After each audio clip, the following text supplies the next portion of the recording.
Sveiciens no Daugavpils, Latvijas politikas chronoloģijas ziņas. Siliņa atklāja, ka Dievs balss viņai pavēstījusi, ka viņa kļūs par premjerministri. Skatāmies tālāk.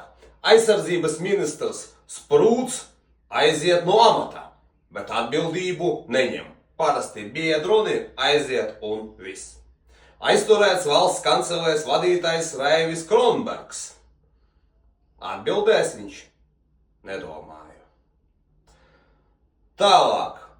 Uzsākta krimināla lieta pret zemkopības ministru Armandu Krauzi.